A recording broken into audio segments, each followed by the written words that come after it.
A seguir, assista ao programa Money Report, com assuntos que importam para você e para a sua empresa. PNC News. Informação que gera valor.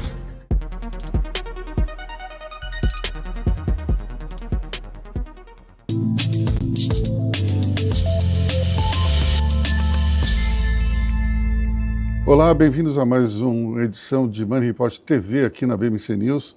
Hoje nós temos, para variar, 3 pessoas de áreas diferentes e uma colega de profissão, que é Tiziana Vilas Boas. Prazer estar aqui com você, Ela é Aloysio. fundadora da 55 Design, uma pivotada interessante aí na carreira, a gente vai falar sobre isso depois. Paulo Funari, que é presidente da Associação Projeto Gauss. E, por fim, nós temos aqui a Thaia Paladino Marcondes. A Thaia, ela é CEO da LBN Hub, uma especialista em marcas de luxo, também não só atuando no Brasil, como em outros lugares também. A gente vai começar pela Tiziana, porque essa mudança do jornalismo para o design é muito forte e a gente precisa saber o que te motivou a dar essa virada na carreira. Que reinvenção, né? Falo, poxa, meus colegas de profissão, a gente sempre encontra, que isso, Tiziana? Que reinvenção foi essa? Falo, pois é, nem eu imaginava. Foi uma guinada, até para eu estar do outro lado, não entrevistando, ainda para mim é muito novo. Passei a vida inteira entrevistando lá na bancada e tal, e agora tá aqui. Esse é o segundo podcast que eu participo. Então, realmente, é algo muito novo. Mas vai ter a vantagem que minhas falas são mais fáceis de editar, tá? Não vou falar tanto. Aliás, mas... esse é um ponto importante entre os jornalistas. Aliás, Thaia, você que é publicitário, me desculpa, mas eu preciso contar a piada, que é a diferença entre o jornalista e o publicitário, né? Você encontra um jornalista e pergunta, e aí, o que você faz? Conta de você. E o jornalista fica um tanto quanto contrido, assim, não quer falar muito de si. Aí fala 30 segundos e diz, mas eu já falei muito de mim, fala agora um pouco de você. Eu sou assim, então eu estou treinando isso para poder falar mais. Daí quando você vai com o publicitário, você pergunta, e aí, tudo bom? Ah, que legal, você é publicitário, fala um pouco de você. Aí o publicitário fala 1 hora sem parar de si, e daí chega uma hora e ele fala assim, mas eu já falei muito de mim, agora fala você um pouco de mim. Um pouco de mim, né? Vou me conter aqui hoje, então. E do jornalista, assim, a gente é capaz de falar sobre qualquer assunto, mas só durante 5 minutos. Depois não se aprofunda, o que está mudando. Não no seu caso, que você sempre teve uma editoria, forte economia, mas a minha, eu sempre fui da editoria de comportamento, notícias generalistas, então é saber falar um pouquinho de cada assunto. E agora, do lado do design, eu estou tendo que me especializar do setor de design, moveleiro, arquitetura, decoração, do setor de economia, porque além de... É uma grande mudança você sair da bancada, apresentadora. Eu não entendia nada de empresa, de números, só emitia uma nota fiscal por mês, uma nota que era de PJ, prestador de serviço. Agora, como empresária, tenho que entender do setor tributário, de finança, de investimento, de contratação, de gestão. Então, isso, para mim, tem sido o maior aprendizado. Que como jornalista, meus colegas, apresentadores, artistas, também que a gente anda muito do meio de jornalista e artista, não temos ligação com a área de números, de contabilidade, de controladoria. E agora ter que passar para essa outra área de finança, de empresária mesmo, está sendo o meu maior aprendizado e ter que me especializar em algum assunto também está sendo um grande desafio. Essa é uma questão importante, porque muita gente vai para o empreendedorismo achando, agora eu vou fazer só o que eu gosto. E tem outras coisas que estão no pacote que são complicadas, né? Agora imagina você que não atua só no Brasil, mas também no México. Como é que é esse outro lado, que é o lado burocrático da empreendedora? É um aprendizado diário. A gente atua no Brasil, no México, em Portugal e em Miami. E cada país tem as suas regras, cada país tem os seus tributos, tem os seus impostos. E é um aprendizado. Você tem que trabalhar com especialistas de cada mercado para conseguir empreender, para conseguir se mover na sua profissão, na sua empresa, nos seus projetos. Mas eu falo, a gente está sempre aprendendo como empreendedor, principalmente esse lado aqui no Brasil, que é muito burocrático, que é muito diferente dos outros países. Aprender o dia todo, é ter um bom contador, um bom advogado, porque o Brasil é desafiador para quem quer empreender e inovar. E a minha empresa, ela empreende em várias áreas. Então, eu sou publicitária, então a gente tem a parte publicitária, da compra de mídia, dos criativos, os funcionários, todos trabalham conosco. Depois a gente tem a parte de eventos, de experiências, depois tem a parte de viagens, que a gente faz experiências de viagens para fora. Depois tem um grande summit que nós realizamos todos os anos, no Brasil e no México. Então, você tem que aprender a lidar com os diferentes segmentos, impostos e burocracias de cada área. E como é que é a percepção do luxo nesses 4 países? A gente está falando dos Estados Unidos, bom, Miami é uma espécie de país dentro de um outro país, né? Mas Portugal, México, Brasil, como é que é a diferença da visão nesses 4 lugares? É muito diferente. América Latina, né, quando eu falo de Brasil e México, quando eu falo de Europa e Estados Unidos. Miami é um pouco particular, porque a gente tem muito latino-americano em Miami, né? Então, o curioso é que o mercado mexicano é muito maior que o mercado brasileiro em termos de luxo, mas o mercado brasileiro, daqui a 5 anos, será um dos maiores mercados de luxo no mundo. Então, Que bom saber. O nosso consumo... Tem pesquisas que dizem isso? Tem pesquisa que diz isso. Euromonitor diz isso. Tem toda semana passada, saiu uma outra pesquisa que também tem essas previsões todas, com design muito forte, a parte moveleira Acho que eu muito entrei forte. na hora certa. Exato. A diferença muito grande, a percepção do luxo varia muito de público para público, Aloysio. Então, você tem um consumidor europeu que ele é muito mais consciente e ele é muito mais enraizado no que a gente chama de old money. É menos o mostrar, é menos o show-off. E você tem, por você admirar a história daquela marca, por você gostar daquela marca. Quando você vai para o mercado latino-americano, e tanto o Brasil quanto o México, o hábito de consumo é muito semelhante. É a compra pelo status, é a compra por se posicionar, é a compra por querer pertencer a um grupo. Lógico que você tem no Brasil, ou seja no México também, você tem o nicho do old money, das famílias tradicionais, que o consumo é de uma outra maneira. O consumo existe até de uma maneira muito mais quiet luxury, são de marcas que muitas vezes você nem sabe que são marcas de luxo. Você nem percebe que é aquele sapato, que é aquela bolsa, aquele barco, aquele carro. Não precisa estampar aquela marca. Não precisa estampar. É muito diferente o consumo. E hoje, numa tendência mundial, existe uma tendência muito grande do consumo de experiências. A viagem, o wellness, a viagem pelo se cuidar, não só pelo aparecer que você está viajando. Então, esse é um consumo geral, seja uma tendência geral, seja no mercado europeu, no mercado americano ou no nosso mercado latino-americano. Hoje, os high net worth indivíduos, quem tem muito poder aquisitivo, está numa busca pela experiência. Então, o que as marcas estão fazendo? Elas não estão vendendo somente produto, elas estão gerando experiências. Você falou em quiet luxury, né? E tem o luxo desse silencioso. Tem a filantropia silenciosa também, Paulo? Tem a filantropia silenciosa. Acho que engraçado ouvir aqui um pouco dos desafios de quem empreende no setor privado. E acho que no terceiro setor a gente passa um pouco pelos mesmos desafios.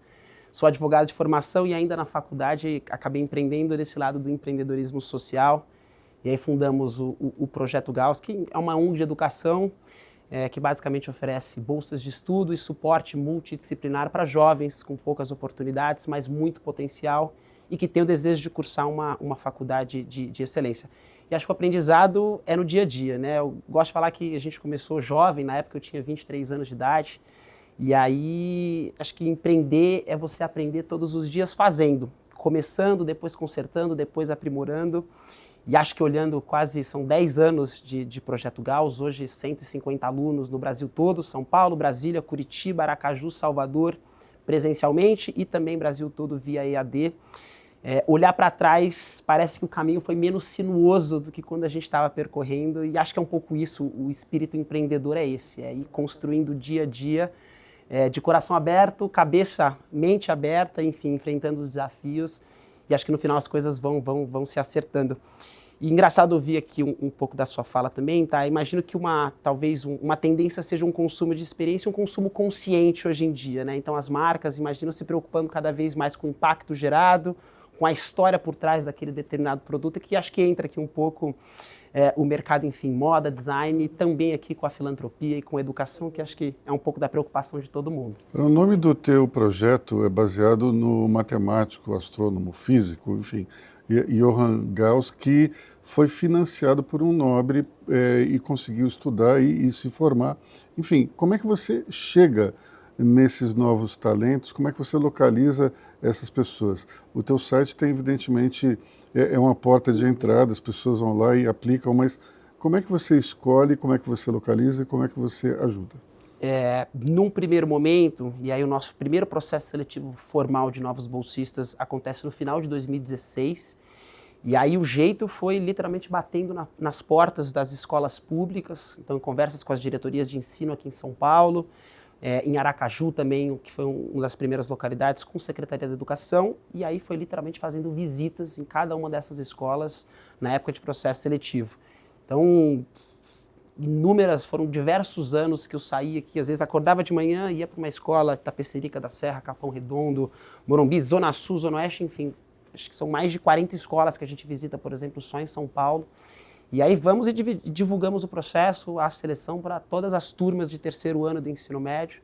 10 anos depois, com uma atuação mais consolidada, a gente conta com muitos parceiros, então a gente consegue fazer uma divulgação extensa através de outras ONGs, por exemplo, o Smart, que é um parceiro nosso aqui em São Paulo, através da rede pública de ensino, então eles também estão conectados, os diretores de ensino, os coordenadores, eles espalham essa nossa mensagem, todo o material de divulgação.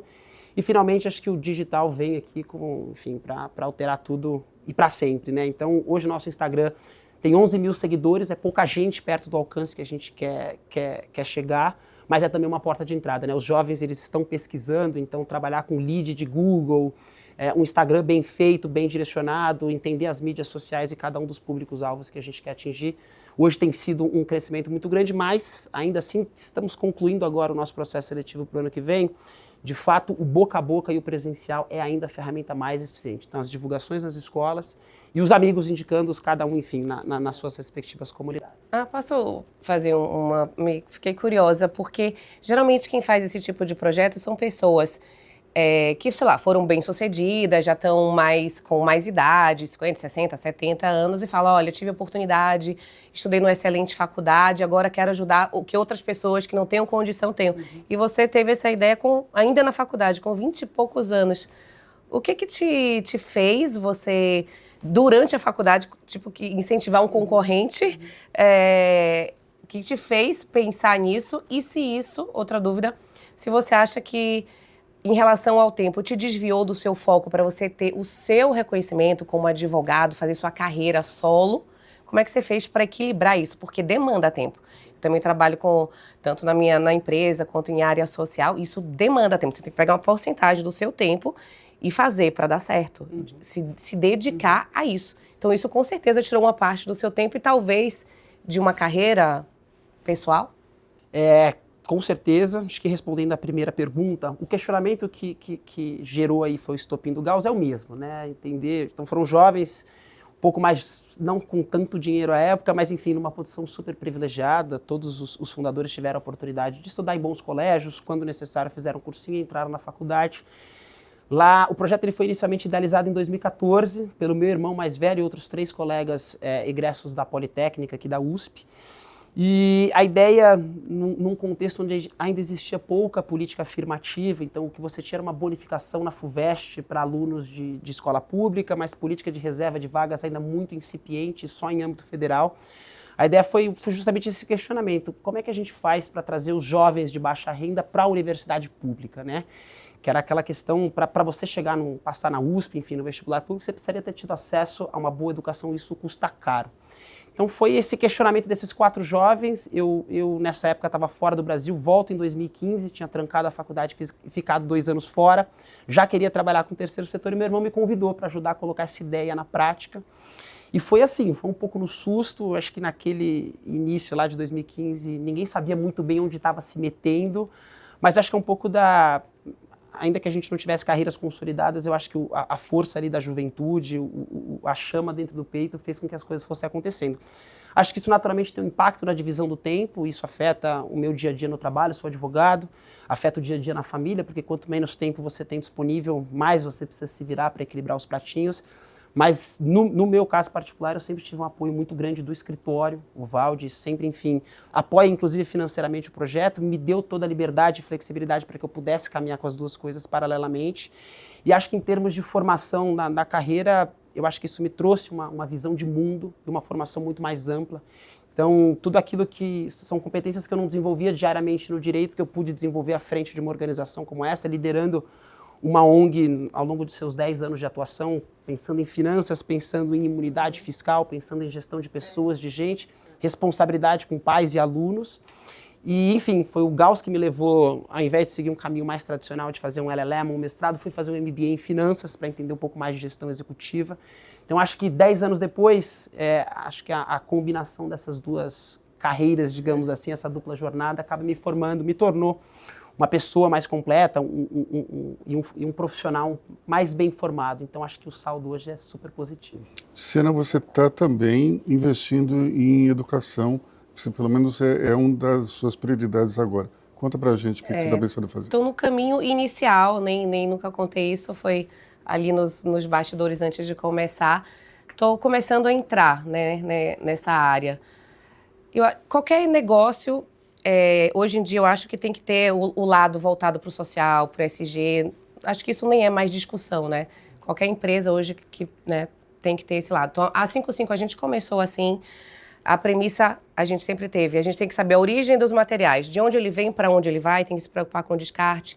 Então, toda a nossa madeira é certificada, FSC, o couro rastreado, não pode ter diária que um dia foi floresta. Então, a gente tem toda essa preocupação na 55 de materialidade. A gente trabalha com grandes nomes do design nacional e grandes arquitetos renomados, mas a gente também investe nos que estão começando agora, em descobrir novos talentos. Trabalhamos com comunidades ribeirinhas, indígenas, artesãos. Então, toda essa parte, tanto da 55, é bem cuidada, tem esse propósito. E quando eu fui entrando como empresária, empreendedora na 55, eu fui descobrindo, querendo me aprofundar nessas ONGs que a gente faz parceria, nesses institutos que a gente faz parceria. E, paralelo, também foi uma coincidência da vida, eu herdei do meu avô uma fazenda de cacau. Meu avô faleceu, 2 anos, minhas tias e minha mãe não quiseram tomar conta, pediram para eu comprar a parte, para não sair da família. Entrei. E aí acabei caindo de paraquedas na fazenda de cacau, que até então eu só tinha referência passando férias, né? Passei minha vida lá, minha infância na fazenda, tal. Mas eu nunca também como fazendeira, gestora disso. E quando eu caí no cacau, que por sinal foi uma sorte também, quando eu comprei 2 anos atrás, a parte das minhas tias, o cacau estourou em relação ao preço de commodity, 5 vezes, foi a commodity que mais cresceu, o cacau, e aí foi tudo louco. Então, mais que o 5 crescendo, eu querendo investir no social, me aprofundar. Agora, o negócio do cacau valendo a pena em termos de negócio, e não só para cuidar de uma questão familiar, um bem da minha família, e caí de paraquedas nesse lugar que era Maraú, que é um município muito carente, muito pobre da Bahia. E eu comecei a me relacionar com as pessoas. Quem são essas pessoas que trabalham para mim, contratando gente? Tinha comunidades quilombolas ao redor. E aí eu fui me apaixonando, entrando naquele setor e vi que o grande problema e a base de tudo, onde a gente tem que investir mesmo, é na educação. Então, estou começando agora a pesquisar. Fiz uma parceria com o Instituto FEFIG, que é já um instituto de educação renomado. Contratei eles para ajudar a financiar a educação lá em Maraú. E agora eu estou pensando também em abrir um próprio instituto focado em áreas remotas, áreas rurais, na infância, alfabetização e o ensino fundamental. Mas isso ainda bem no início, depois quero bater papo com você, pegar contatos, conselhos, para a gente unir forças. Eu acredito muito nessa história de unir forças, não quero nunca assim fazer nada sozinho. Isso eu aprendi na 55 também com a história da curadoria, que era um termo que eu nunca tinha usado na minha área de comunicação. Como jornalista, a gente faz tudo muito só em equipe, mas não tem essa história da curadoria. E eu acho que hoje muito está na linha da curadoria, de você escolher parcerias, não preciso eu assumir uma função, um produto do início ao fim. Então, fazer essas parcerias e as escolhas e as conexões são as grandes sacadas. Então, eu pretendo que esse instituto seja uma curadoria para escolher parceiros e a gente trabalhar junto.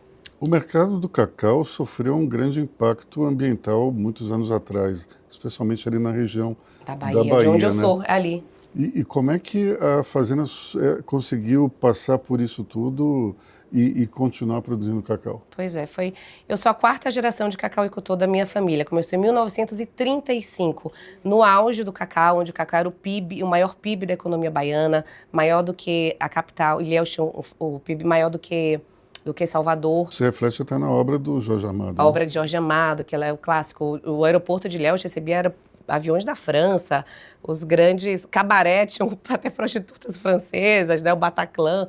Então era o polo da cultura, tudo cresce junto quando tem o aquecimento da economia, né? Então tinha economia muito forte, a cultura, Jorge Amado e tal. E veio a vassoura de bruxa, foi um caos. Agora, por que sobreviveu? Porque não era o principal negócio do meu avô. Meu avô tinha uma construtora. Então, o principal negócio dele era o setor imobiliário em Salvador e a construtora. Ele não vendeu a fazenda porque ele também tinha esse apego muito emocional, porque ele nasceu na fazenda, era do avô do pai dele, então ele não quis vender, só que a fazenda ficou congelada. A vassoura de bruxa devastou a região em 1990, até eu assumir agora. Agora, esse ano, 2 anos atrás, ela ficou congelada, 40 anos, 45 anos sem nenhum investimento, mas ele não quis vender. Então eu peguei uma fazenda completamente abandonada, só não foi vendida. Então tô investindo agora, mas ela tá parada, lá tem pé de cacau de mais de 100 anos. O último pé de cacau que meu avô plantou tem 45 anos, que foi em 1990. Então é uma fazenda muito antiga, é um desafio muito grande de modernizar ela, porque o cacau também é uma cultura culturalmente extrativista, então colocar ela numa posição aproveitando o valor da commodity, colocar ela rentável, então tem que fazer áreas mecanizáveis, usar drone, toda numa região que, como eu estou falando, muito carente, que não tem mão de obra. Então está sendo um grande desafio isso para mim. O cacau tem origem mexicana e eu queria perguntar para a Taya o seguinte, por que no México, já que você conhece tão bem, por que no México tem uma valorização da cultura ancestral e a gente não tem aqui no Brasil?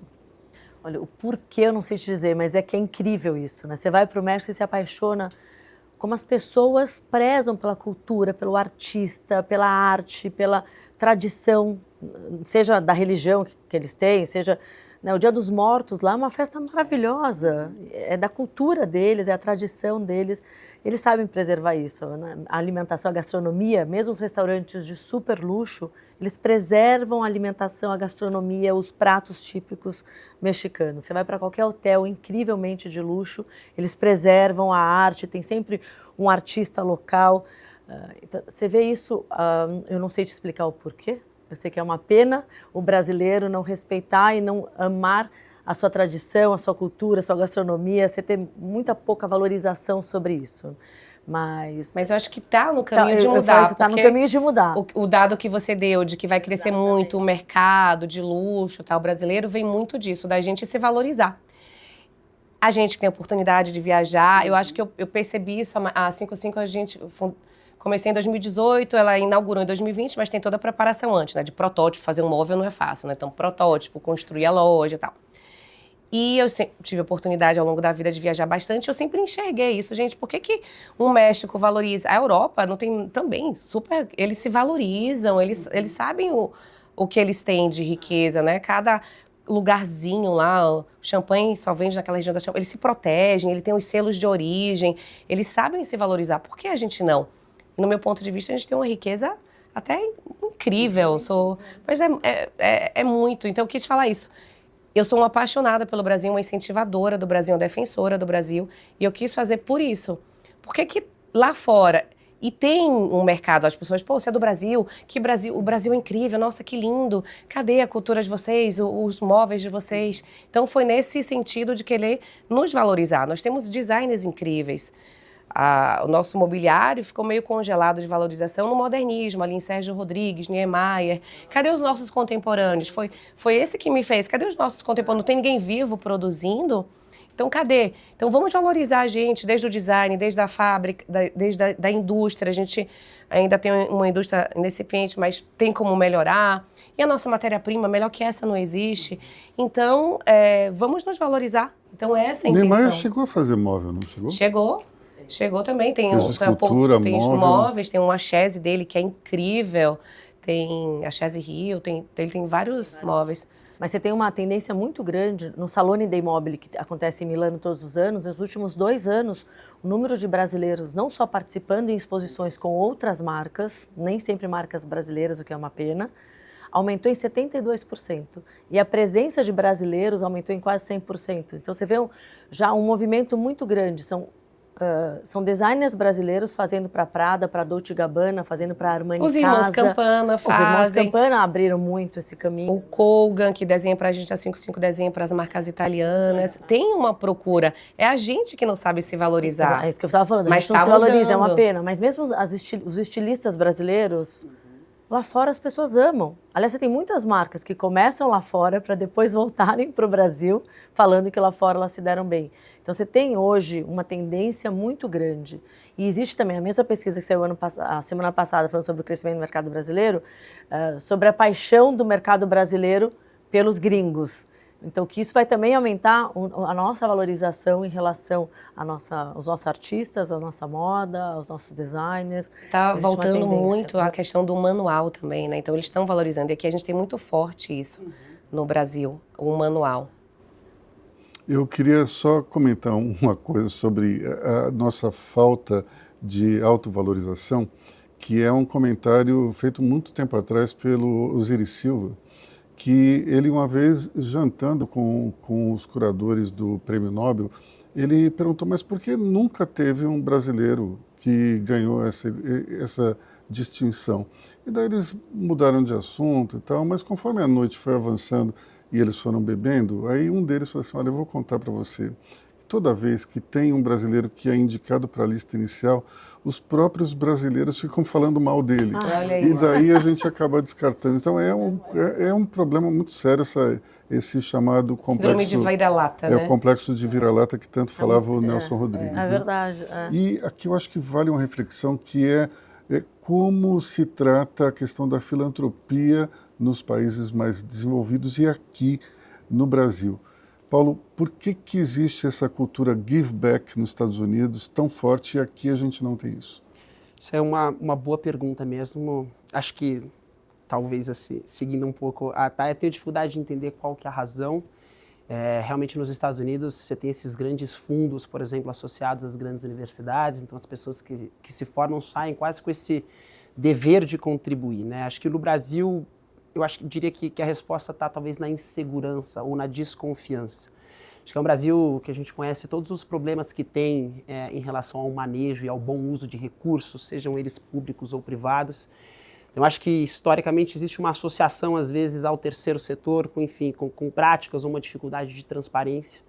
Então, acho que tem sempre uma desconfiança muito grande por trás do doador em qual projeto que eu apoio, qual a causa que eu quero. Acho que educação é uma das mais democráticas, acho que é difícil encontrar alguém, independentemente de corrente política, religião, acho que educação é a pauta-mãe, assim, acho que todos concordam com a importância da educação, mas no Brasil tem essa grande desconfiança. E aí acho que o trabalho das organizações é um pouco desmistificar isso, e acho que contar com parceiros privados é super importante para reforçar essa imagem de que o terceiro setor ele não precisa ser menos profissional que o segundo setor, por exemplo. A gente não precisa ter vergonha de defender uma captação bem feita, boas práticas de gestão, altas remunerações dos dirigentes, etc. Mas acho que tem uma desconfiança muito grande, achando que as ONGs ou, enfim, as organizações do terceiro setor têm sempre que trabalhar com pouquíssimo recurso, baixo investimento e, claro, uma desconfiança muito grande do final, para onde que esse recurso vai ser destinado, né? E aí, enfim, a gente tem casos inúmeros no Brasil e que enfim, às vezes corroboram essa visão por trás.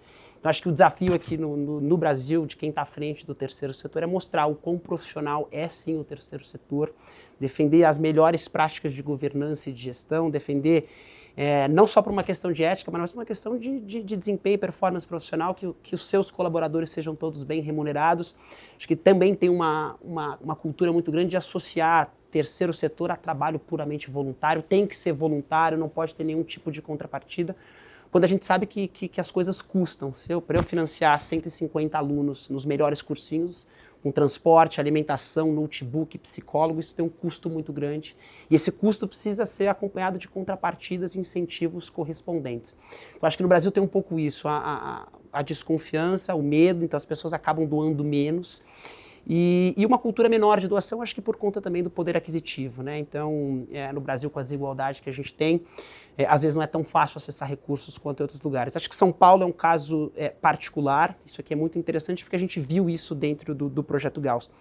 Existem diversas outras ONGs e entidades que atuam aqui como nós em São Paulo. Se você sai, mesmo Rio de Janeiro, vai para Aracaju, enfim, a Tatiana aqui Tiziana, da Bahia. Desculpa, é da Bahia, a gente também está em Salvador, então a cultura da filantropia é muito menor. Então, é tudo muito associado ao Estado, às políticas públicas, e você tem poucas ONGs atuando. Então, acho que isso tudo acaba dificultando.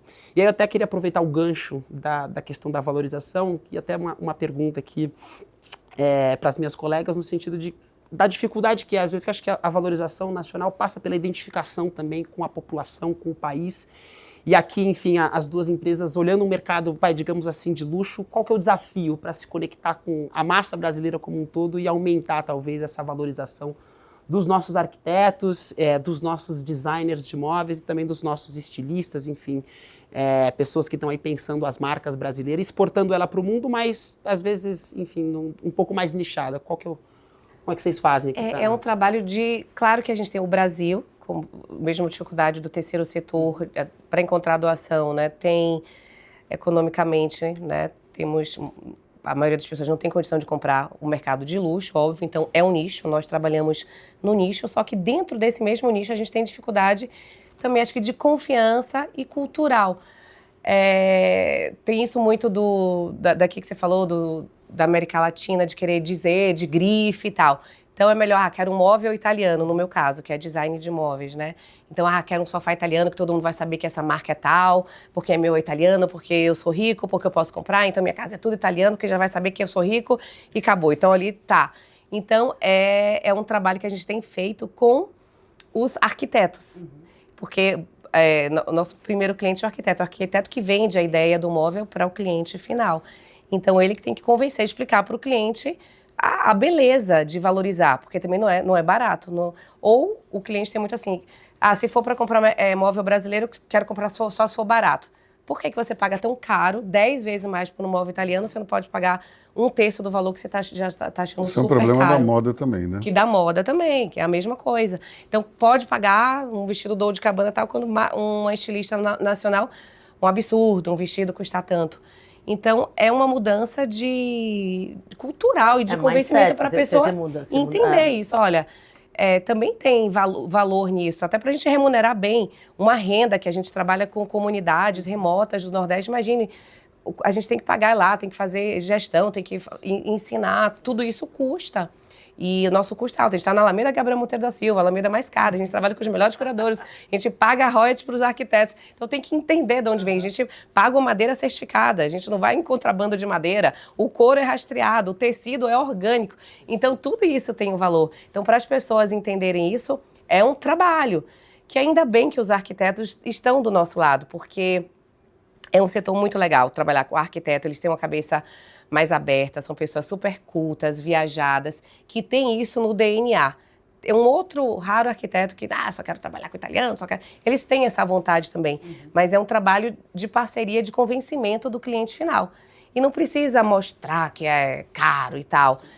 Não é lindo ter um móvel desse? Olha que design incrível, olha a história. Vou falar a história, porque tem a que ter marca história. hoje já se posiciona. E não é o caro ou barato, o consumidor, principalmente o consumidor de alto padrão, high net worth individuals ou AAA, ele não vai comprar porque é mais caro, ele vê o valor do produto. O que você tem de valor no seu produto? É um design brasileiro, você tem toda uma história por trás. Da cadeia toda. Da cadeia toda, isso você tem que valorizar. Porque a sua conexão com esse consumidor é a sua história, é o legado que você está deixando, é o trabalho do instituto que você está desenvolvendo, é isso que ele vai ver como diferencial.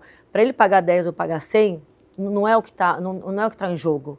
Ele tem esse poder aquisitivo. Ele quer ver, não o preço, ele quer ver o valor da sua marca. Então, muitas vezes, ele vai numa marca da Europa, ele vai numa marca italiana, porque o valor daquela marca para ele, na consciência dele, no legado que ele tem daquela marca, já está estabelecido. Ele sabe que aquela marca já faz um trabalho incrível, ele sabe que a madeira é não sei das quantas, ela sabe que o design é renomado.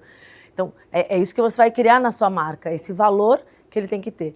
Que é o trabalho e é difícil, que você tem. Que é quase parte do zero, tem pouca. É um processo educativo que a gente tem que fazer, ainda mais no mercado brasileiro, que a gente não tem isso. O consumidor europeu, ele viveu isso durante muitos anos. Você tem lá de trás, desde a época dos reis, quem desenhava, quem fazia, os artistas, quem vinha fazer, era o feito à mão.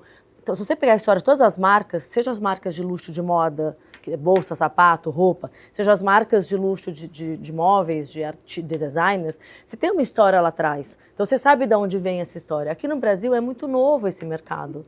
Seja o mercado de moda, seja o mercado de designers de móveis, é muito novo. Então, o brasileiro, mesmo de alto poder aquisitivo, que viaja muito, ele está aprendendo a lidar com isso e aprendendo a entender por que eu invisto tanto no móvel incrível brasileiro se eu posso investir naquele móvel lá de fora que vai me dar mais status. Então, mas essa cabeça está mudando. O brasileiro que é mais que tem dinheiro, já, principalmente o old money, não novo dinheiro, ele já está mudando esse jeito de pensar. Ele está trazendo para a casa dele os artistas brasileiros, os designers brasileiros, está vestindo a moda brasileira. Então hoje você vê muito Mas no você não tapete acha vermelho. também que tem, dentro do New Money, tem aqueles que querem ser o New Old Money? Tem algum... A gente chama de wannabes.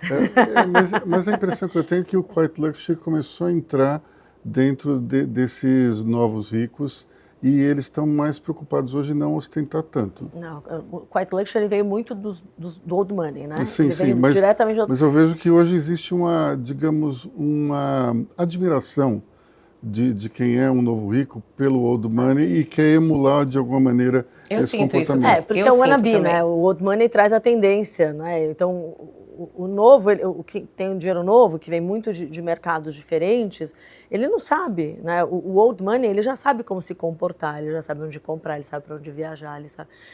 O novo dinheiro, para ele é tudo muito novo. Então, ele vai se espelhar naquele que já tem. E ele vai tentar entrar no mesmo ciclo. Isso a gente vê muito naquele seriado Reinventando Anna. E por que ela consegue tantos acessos? Porque ela exalava old money, embora ela fosse uma vigarista. Mas ela não era nenhum nem outro, na verdade. Mas ela tinha uma cultura razoável, ela conseguia passar a impressão de que ela tinha tudo isso, né? E falando em cultura, eu acho que aqui no Brasil tem umas coisas que são um pouco diferentes mesmo da Europa, dos Estados Unidos. Eu uma vez conheci uma chinesa e ela falava muito bem português e inglês, tinha morado em Portugal, tinha sido da Economist, então falava um inglês com um sotaque de Oxford inclusive tinha morado em Nova York e ela estava à frente de um projeto de filantropia. E ela disse que o grande problema que ela via aqui no Brasil é que em todos os lugares onde ela tinha morado e ela tinha visitado antes, era sim ou não. E aqui ela dizia que existia uma coisa que não havia em nenhum outro lugar, que era o NIM. E eu falei, mas o que é o NIM? É a pessoa dizer não dizendo sim. Aí eu falei, mas como é que é isso? Não, eu apresento o projeto, todo mundo acha incrível, nossa, que fantástico, vamos ajudar e tal, mas na hora de ajudar mesmo não fechava. Então, essa coisa do NIM, realmente você deve muitas vezes encontrar esse problema, né? Muito. Acho que engraçado, a gente estava tendo essa conversa pelo escritório Valdi, o Arnoldo Valdi Filho, ele é cônsul honorário de Mônaco no Brasil e recentemente nós tivemos aqui, com a vinda do Príncipe Albert II de Mônaco, a inauguração da representação latino-americana da Fundação do Príncipe aqui em São Paulo. E num dos eventos foi contato justamente com jovens empreendedores, com, enfim, políticas inovadoras, sustentabilidade, e aí eles estavam no Brasil por alguns dias e tinham tido conversas com investidores. E eles passaram exatamente essas, para mim foi perfeito, eu tô achando que eu vou sair daqui, com certeza tá vindo um cheque. E aí nós, ouvindo isso, falamos assim, putz, no Brasil a gente tem um pouco essa dificuldade, então as pessoas têm dificuldade de falar não. Ou de ser direta e reta e objetiva, e então às vezes você realmente sai com essa impressão de, putz, que ótimo, acho que deu certo aqui, e aí o follow-up disso fica algo super complicado. E acho que no Brasil tem uma dificuldade grande também de quem está pedindo. Como você não tem muito essa cultura, às vezes a gente tem até um receio de sair pedindo dinheiro para investir em projeto, por conta dessa desconfiança que eu comentei um pouco mais cedo, então muitas vezes você tem que ser um pouco mais incisivo do lado positivo da agenda, né? Fazer o contato, retomar, porque às vezes é também uma questão de insistência. Acho que isso vale no mercado comercial como um todo, quem trabalha com vendas, eu acho que é um pouco isso, de você garantir o lead, mas no Brasil tem essa dificuldade sim, porque você sempre sai com uma impressão muito positiva e às vezes isso não se materializa numa doação, numa nova parceria. Então acho que tem um trabalho nosso de quem está pedindo, saber pedir isso da forma mais eficiente possível, acho que é uma questão de match. Então, estou trabalhando aqui com uma empresa de moda, onde que ele está querendo investir? Talvez faça muito mais sentido um trabalho desenvolvimento sustentável próximo da comunidade onde dá a cadeia produtiva. Mesma coisa aqui com a Tiziana, por exemplo, comentando da questão do cacau. Entender, poxa, essa fazenda talvez, se eu trabalhar com um projeto de educação na região do município, da Península de Maraú, faça mais sentido eu pedir aquele dinheiro. Saber ser um pouco mais assertivo no pedido para que você consiga converter mesmo. E um pouco de cara de pau e insistência, acho que não fazem mal. Que todo vendedor tem que Todo ter. empreendedor tem que Talvez ter. o problema seja um pouco mais amplo até, porque um pedido, no fundo, é uma venda. Você está fazendo uma venda de um conceito. E aqui no Brasil, eu acho que as pessoas enxergam a venda de uma maneira muito errada. A venda é o coração de qualquer empresa, de qualquer negócio. As pessoas têm uma certa vergonha de vender. Não ser aquelas que já nasceram com isso, com esse talento, mas todo empreendedor ele tem que aprender a vender. Ele tem que vender. Então, as pessoas muitas vezes olham, mas o cara é um vendedor. E daí que ele é um vendedor? Sem venda não tem empresa. Então, a gente precisa mostrar um merecimento para a atividade da venda. E a tua venda, eu acho que é a mais difícil de todas. Porque qualquer outra venda, existe um produto ou um serviço agregado. Aqui não. Aqui você está vendendo para que aquela pessoa ajude alguém que nunca viu na vida. Então, eu acho que o projeto de educação sempre é a longo prazo, ainda tem isso. Então, você tem que ainda esperar. Todo projeto inicial terrível, imaginei ele, sei lá, começou 10 anos atrás. Como é que convence uma pessoa a doar se não tem nenhum histórico, não tem nenhum resultado, só uma boa intenção? Por isso que falando de... só jovem mesmo para fazer esse tipo de coisa. Tem uma frase também que eu adoro, que é a arrogância da juventude. Só meio que não sabendo muito, na arrogância, ou seja, da ignorância, não sabendo onde vai, os percalços que você vai enfrentar, as dificuldades para você ter coragem de fazer isso. Porque se você for pensar, racionalizar, não vai dar certo, é muito difícil, mas tem que se jogar e fazer. E acho que tem que ter uma leitura, assim, curioso que você comentou isso, Tiziana, porque a gente teve uma virada de chave muito grande de 2017 para 2018. Eu comentei aqui também no início da minha fala que essa política de cotas, de reserva de vagas, ela veio um pouco depois. E aí, enfim, independentemente da percepção de cada um a respeito dela, fato é que o Paulo, que prestou vestibular em 2009, então que se formou no São Luís, teve a oportunidade de fazer semi-intensivo no Ângulo junto com o colégio e passei na USP direto do terceiro colegial. Eu concorria por 98% das vagas que estavam disponíveis, então o cursinho tinha menos incentivo de dar bolsa. Quando vem as políticas de reserva de vagas, aquele Paulo de 2009 passa a concorrer por 50% das bolsas que estão disponíveis. E os cursos, as instituições de ensino precisam continuar aprovando o mesmo número de pessoas para ter aquela placa do Ângulo, aprovou, e sei lá. E aí a gente passa a ser um ativo, porque é muito mais fácil eu dar uma bolsa para um curso, para uma ONG que vai dar junto com essa bolsa transporte, alimentação, mentoria, psicólogo, redação, simulado, computador, do que eu achar qualquer jovem tem um processo seletivo rígido, do que achar um jovem dar uma bolsa, esse jovem não vai ter dinheiro para ir, às vezes se transportar, se alimentar durante a estadia do cursinho. Então a gente percebeu essa mudança e mudou completamente. As parcerias com os cursinhos se solidificaram, a gente começou a crescer exponencialmente ano após ano, porque a gente passou a ser um ativo aos olhos do cursinho. Então aqui é um pouco saber se vender também nesse aspecto. Olha, é tanto ativo que eu vou contar uma experiência minha, que é o seguinte: a minha filha sempre foi a melhor aluna da classe, ou segunda melhor, enfim, sempre tinha uma rivalidade ali com alguma colega, mas aí eu perguntei, ela está no terceiro ano, estava prestando vestibular, e perguntei, escuta, mas você ainda é a primeira aluna da classe? Ela falou, não, papai, se eu for a quarta ou a quinta, eu estou muito satisfeita. Eu falei, mas o que aconteceu? Aí ela disse assim, que as melhores alunas da minha classe são as bolsistas. Então, veja que interessante, a escola dela tem um programa de bolsas, e daí as alunas bolsistas, elas têm uma dedicação, uma concentração que os alunos que estão ali pagando a mensalidade não têm. Então, isso é super importante, e eu acho que a gente tem que olhar um pouco mais essa questão da igualdade, da equidade das oportunidades, né? Então, quando você às vezes fala, não, porque a meritocracia é tudo, realmente ela é importantíssima, mas a gente tem que dar um passo atrás e olhar para a equidade das oportunidades antes. E é o que a gente vê, assim, esses jovens não precisam nada além de uma mínima oportunidade. Tem um vídeo que o Edu, no nosso primeiro vídeo institucional em 2016, o Edu, nosso primeiro aluno, que hoje trabalha no Morgan Stanley e está morando em Nova York, ele falou, às vezes é uma questão de 200, 300 reais por mês para eu não ser caixa de supermercado e me tornar um analista de IB do Morgan Stanley em Nova York.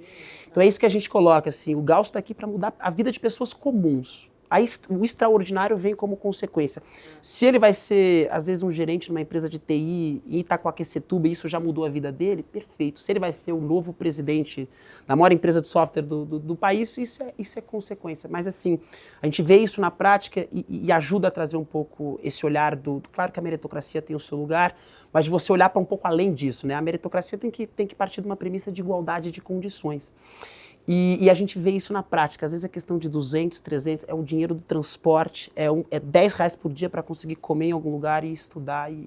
Esse jovem sai de ser caixa de supermercado para ser um profissional, enfim, na área que ele quiser. A gente não faz nenhuma indicação, direcionamento, então, na área da moda, design, isso aqui tudo, a gente tem alguns candidatos.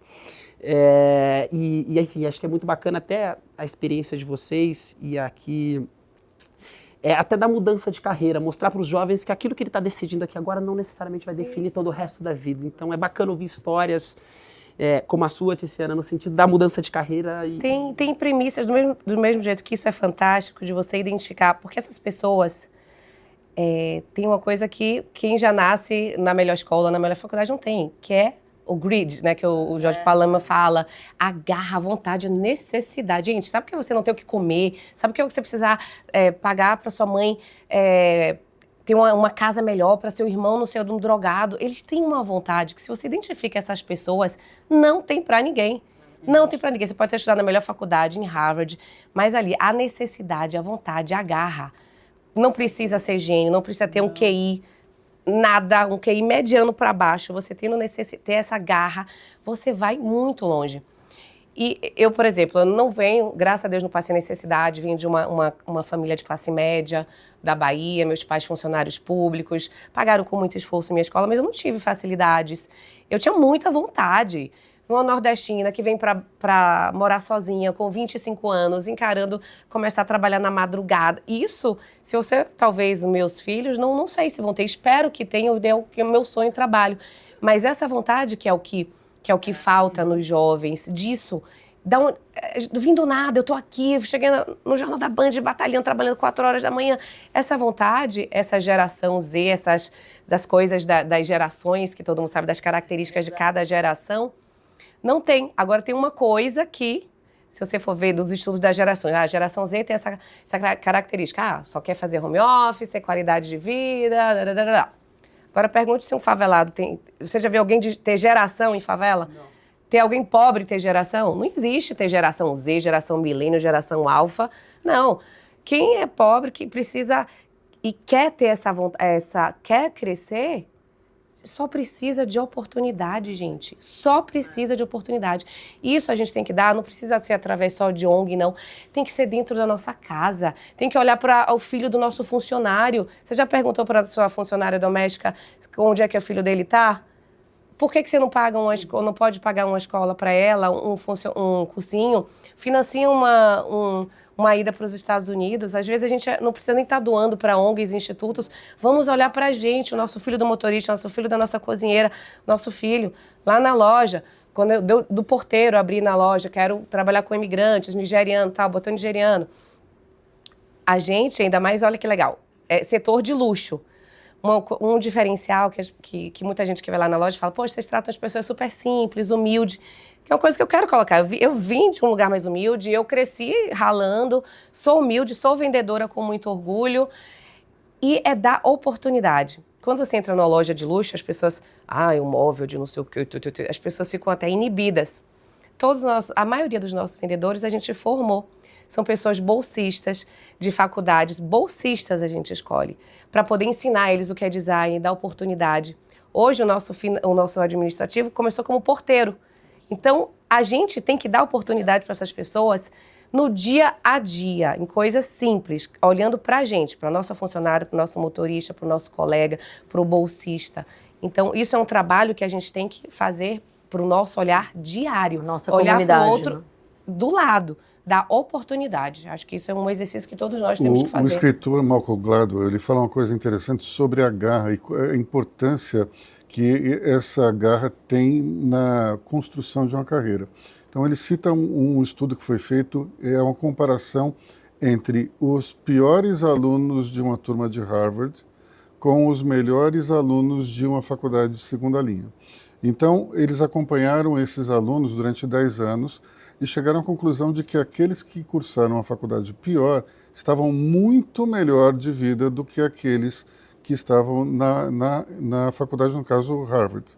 Por quê? Porque esses alunos de Harvard passaram o curso inteiro sendo os piores entre uma faculdade boa. E os outros eram os melhores de uma faculdade média.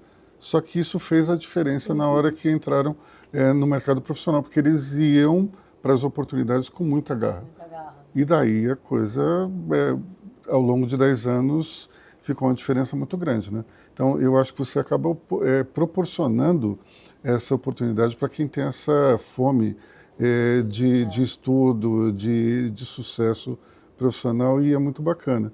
Você vê nesses outros países esse tipo de iniciativa também? Sim, muito, muito mais do que aqui no Brasil. E as marcas, elas apoiam essas iniciativas com mais facilidade.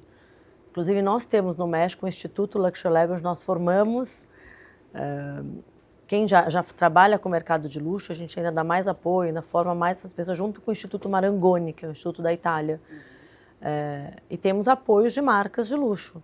Você tem um histórico muito maior, muito mais relevante das marcas apoiando a educação, apoiando a formação de profissionais. Sim, eu vejo bastante. Agora, a filantropia, ela, de uma certa forma, ganhou um status aqui no Brasil, em termos de todas as pessoas começaram a se preocupar um pouco mais. Só que isso ainda não se reflete, talvez, no tamanho das doações, né?